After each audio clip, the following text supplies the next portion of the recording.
तो जैसा कि हमने पिछले क्लास में एनसीईआरटी साइंस के चैप्टर 1 को हमने पढ़ लिया था, मेन जितने टॉपिक्स थे उसको हमने कवर कर लिया था। आज हम देखने वाले हैं उसके अलावा ये पार्ट 2 वाली वीडियो है और इसमें देखेंगे जो मेन टॉपिक के अलावा जो टॉपिक बुक के अंदर इसको हमें पढ़ना है उसको देख के पूरी तरह से ये चैप्टर खत्म हो जाएगा। तो आइए शुरू करते हैं। तो सबसे पहला यह टॉपिक था मिट्टी तैयार करना। तो हमने पिछले क्लास में मिट्टी तैयार करने के बारे में पढ़ लिया था, तो अब देखते हैं फिर से मिट्टी तैयार करने के बारे में थोड़ा और डीपली से। तो सबसे पहले बुक में, जैसा कि आप भी अपने साथ बुक रख लीजिएगा, मैं बार बार बोलता हूँ आप अपने साथ बुक रख लीजिएगा क्योंकि बुक के साथ पढ़ने में काफ़ी आसानी रहती है।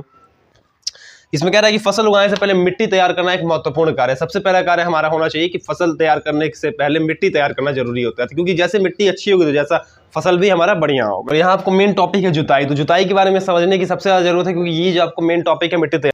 आप सीधा समझ सकते हैं जुताई के बारे में कि मिट्टी को उलटने पलटने की प्रक्रिया ही जुताई कहलाती है। इससे क्या होता है कि जो अच्छे पदार्थ होते हैं मिट्टी के अंदर वो ऊपर आ जाते हैं मिट्टी के, जिसके कारण मिट्टी की उपजाऊ क्षमता होती है वो काफी ज्यादा बढ़ जाती है। और ये हम देख सकते हैं कि पहले सबसे ज्यादा लोग हल चला के जुताई किया करते थे। पहले खेतों की जुताई सबसे ज्यादा हल चला के होती थी, जो कभी बैल खींचते थे, कभी इंसान जो थे वो भी खींच देते थे हल को। लेकिन आज हम देखते हैं कई सारी आधुनिक मशीन आ गई है, तो इसमें हल के बारे में, कुदाल, दो चीज के बारे में आपको अध्ययन पहले करना है, क्योंकि प्राचीन के बारे में बताया, यानी पहले जो पहले से चली आ रही है वो दो ही है, एक हल है, कुदाल है, उसके बारे में अध्ययन यहाँ करना है। यह औजार मुख्यतः लकड़ी की बनी होती है और उसके आगे जो होता है लोहे की एक त्रिकोण आकृति बनी होती है, एक लोहे की त्रिकोण आकृति बनी होती है, जिसको यहाँ कह रहा है जिसको फाल कहते हैं, और एक जो लंबी लकड़ी होती है उसको हल शैफ्ट कहते हैं। बात करें कुदाल की, तो ये भी एक सरल औजार है, इसके कारण भी हम काफी हद तक आराम से मिट्टी की जुताई कर सकते हैं। इस दोनों के अलावा एक आधुनिक मशीन है जिसका नाम कल्टीवेटर है। कल्टीवेटर आप मार्केट में भी हमने कई बार, लोहे की दुकान पे भी हमने कई बार ये कल्टीवेटर देखा होगा। तो जैसा कि आपको फिगर में दिख रहा होगा कि यहाँ पे एक ट्रैक्टर है, इसके इधर कल्टीवेटर यहाँ लगा हुआ है, कल्टीवेटिंग करते हुए ये फिगर दिखाया गया है। तो आज के टाइम में पशुओं का बहुत कम उपयोग होता है। आज के टाइम पे हम देखें तो ट्रैक्टर का उपयोग ही खेतों की जुताई के लिए आराम से कर लिया आता है, उसी के पीछे कल्टीवेटर लगा के, और हम क्या करते हैं उसको खेतों की जुताई में उपयोग कर लेते हैं। और जो दूसरा मेन काम है वो हमारा बुआई है, क्योंकि मिट्टी तैयार करने के बाद हमें जस्ट बुआई करनी पड़ती है, यानी खेतों में बीज को बोना पड़ता है। हमें जो भी फसल लगानी है उसके लिए एक बेहतर बीज, अच्छा बीज तैयार करना पड़ता है। और बुक में कहा है कि सबसे पहले हम क्या करते हैं कि अच्छी और स्वस्थ बीज क्या करना है और खराब बीज दोनों को पहले छांटना है। इसके लिए किसान लोग आमतौर पे क्या करते हैं, पानी में डाल देते हैं। जो पानी के ऊपर रहता है वो खराब बीज जो रहता है, और जो पानी के नीचे रहता है वो अच्छी बीज होती है, यानी जो पानी के अंदर डूब जाती है वो अच्छी बीज होती है, और जो पानी के ऊपर उठ जाती है वो खराब बीज होती है। उसी के अनुमान लगा के क्या करते हैं तो बुआई करते हैं, अच्छी बीजों का बुआई करते हैं। अब बुआई के लिए साधारणतः एक मशीन की बात की गई है इस चैप्टर में, सीड ड्रिल के नाम से। एक सामने बुक में फिगर दिया ही है, यहाँ पे सीड ड्रिल का फिगर दिया हुआ है। इससे साफ पता चल रहा है कि ऐसा मशीन हमने कई बार लोहे के दुकान पे देखा ही होगा। तो इसमें क्या होता है, इससे हमारा बुआई हो जाता है। बुआई का सबसे सरल मशीन जो है ये यही है आज का। तीसरा जो हमारा मेन काम है वो है खाद और उर्वरक मिलाना, क्योंकि हमारी सबसे पहले मिट्टी भी तैयार हो गई है और हमारी बुआई भी हो गई है। तो हमें क्या चाहिए, हमें ये चाहिए कि हमारे फसल में कीड़ा ना लगे, हमारा फसल स्वस्थ और सही हो। तो उसके लिए हमें क्या करना पड़ेगा, जाहिर सी बात है उसके लिए हमें खाद और उर्वरक मिलाना पड़ेगा। अब इस बुक के अंदर खाद के बारे में और उर्वरक के बारे में, दोनों के बारे में अलग अलग बात की गई है, तो इसके बारे में भी थोड़ा देख लेते हैं। लेकिन अंतर यहाँ यही होता है, खाद का निर्माण प्राकृतिक रूप से होता है और उर्वरक का निर्माण जो होता है बड़े बड़े फैक्ट्रियों में होता है।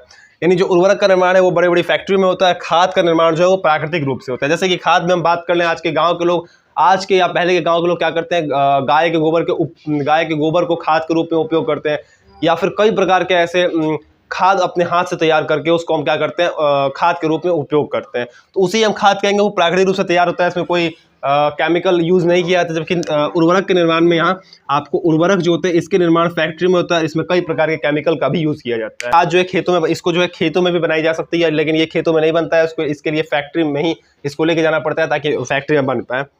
जो उर्वरक होता है उससे हमको ह्यूमस नहीं मिलता है। ह्यूमस का मतलब क्या है, ह्यूमस का मतलब होता है नमी, यानी मिट्टी को जो नमी मिलती है वो हमें उर्वरक से नहीं मिलती है, बल्कि किससे मिलती है, तो ये मिलती है हमको खाद से। खाद अगर डालेंगे तो हमको प्रचुर मात्रा में क्या मिल जाएगा, तो हमें नमी मिल जाएगी, और नमी मिलेगी, जाहिर सी बात है कि हमारा फसल क्या होगा, अच्छा होगा। बात कर ले उर्वरक की जिसका निर्माण फैक्ट्री में होता है, तो उसमें ये तीनों पाया जाता है, पोटेशियम हो, नाइट्रोजन हो या फिर फास्फोरस हो। जबकि हम बात कर ले खाद में, तो खाद में ये सब चीजें जो होती हैं मिसिंग होती हैं या फिर बहुत कम मात्रा में पाई जाती हैं। उसके अलावा सिंचाई, बात करें सिंचाई की, तो निश्चित अंतराल पे जो पानी देने की प्रक्रिया होती है वही हम सिंचाई करते हैं। आप बुक का सिलेबस चेक कर सकते हो, दो चीज सिंचाई के बारे में दिया हुआ है, एक ड्रिप तंत्र है, एक छिड़काव तंत्र है, इसी दोनों की बात की गई है। और ड्रिप तंत्र और सिंचाई और फिर सिंचाई के स्रोत की बात की, तो बात करें सिंचाई के स्रोत की, तो पहले के समय में सिंचाई के स्रोत क्या होते थे, नदी, तालाब, कुआं, ये सब होते थे। जबकि आज ये स्रोत काफी ज्यादा बढ़ गए। आज लोग क्या करते हैं, पंपिंग सेट आ गया, कई प्रकार के एक आधुनिक मशीन आ गया, जिससे हम क्या करते हैं, जहाँ है खेत में वहीं से हमें पानी आराम से पर्याप्त हो जाता है। दोनों यूज किया जाता है पानी को बचाने के लिए, ये दोनों यूज किया जाता है पानी को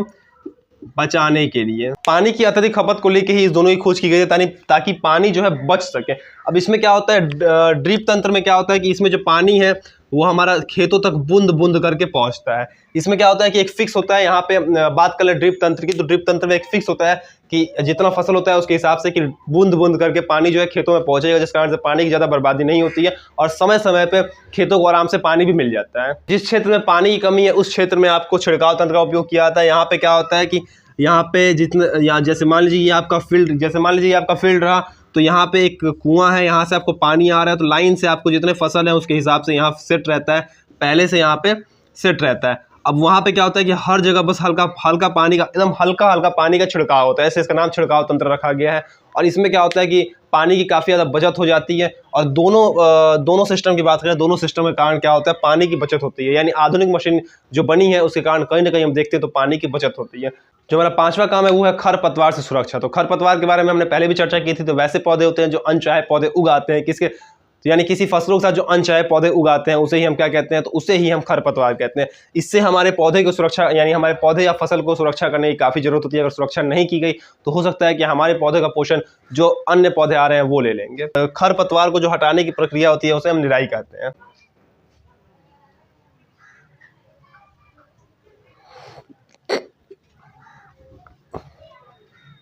और आजकल क्या हो गया, इसको हटाने के लिए एक सबसे कॉमन चीज़ है रसायन। रसायन का प्रयोग किया जा रहा है। मतलब वो ऐसा केमिकल होता है, आपको वो ऐसे केमिकल होते हैं, जैसे मान लीजिए आपने गेहूं के फसल लगाए हैं, तो आप अगर बोलोगे गेहूं के फसल आप जाकर किसी बीज भंडार पे बोलोगे कि हमने गेहूं के फसल लगाए हैं, तो हम कुछ ऐसा केमिकल दे जिससे खरपतवार अपने आप नष्ट हो जाए।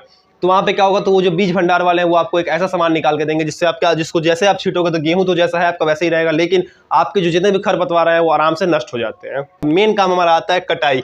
कटाई करने के बाद हम क्या करते हैं, इसको भंडारण में डालते हैं। भंडारण करने के बाद फिर उसको मार्केट में बेच देते हैं। तो किसानों को क्या होता है, आराम से आसानी से फायदा हो जाता है। फसल पक जाने के बाद उसको काटना ही कटाई कहलाता है। यानी फसल जब आपका पक गया तो उसको काटना ही क्या कहलाएगा, कटाई कहलाता है। उसके बाद लास्ट जो काम हमारा बचता है वो होता है भंडारण का। तो भंडारण में लोग क्या करते हैं कि इसको कोल्ड स्टोर में जमा कर लेते हैं। अगर उनको अपने सामान को बचाना है तो क्या करते हैं, इसको कोल्ड स्टोर में जमा कर लेते हैं। कोल्ड स्टोर में जमा करने से फायदा ये होता है कि हमारे जो फसल है वो कभी खराब नहीं होते हैं। अगर जहां वो 10 दिन टिकने वाले होते हैं तो वो आराम से 1 महीना भी चल सकते हैं। भंडारण करने के बाद जैसे ही पता चलता है कि मार्केट का दाम बढ़ा है तो वो किसी बड़े व्यापारी के हाथों उसे बेच देते हैं, जिससे उनको काफी ज्यादा मुनाफा होता है। एक यहाँ दिया कटाई पर्व के बारे में। जब कटाई होती है तो उसमें कई सारे एक पर्व भी मनाए जाते हैं। जैसे कि आपने पर्व का नाम सुना होगा, इसमें दिया हुआ है पोंगल, वैशाखी, होली इत्यादि जितने भी जो त्यौहार होते हैं, वो जब पौधे की कटाई होती है तो उसके खुशी में ये पर्व मनाया जाता है। तो उसी पर्व को हम कटाई पर्व कहते हैं। तो हम उसके बाद हमारा लास्ट टॉपिक है जंतुओं से भोजन। जंतुओं से भोजन कहने का तात्पर्य ये है कि जैसे अगर जंतुओं से भी हमें कई प्रकार के भोजन स्रोत मिलते हैं। जैसे कि हम बात कर ले दूध की, तो दूध हमें गाय से, भैंस से या फिर और भी कई ऐसे जानवर हैं जिससे हमें दूध की प्राप्ति होती है। बात कर ले मांस की, तो मांस की प्राप्ति कुछ ऐसे जानवर हैं जिनसे हमें मांस की प्राप्ति होती है। तो यानी जंतु भी क्या है, जंतु भी हमारे एक भोजन स्रोत हैं। इनके कारण भी हमें कई सारे भोजन मिलते हैं।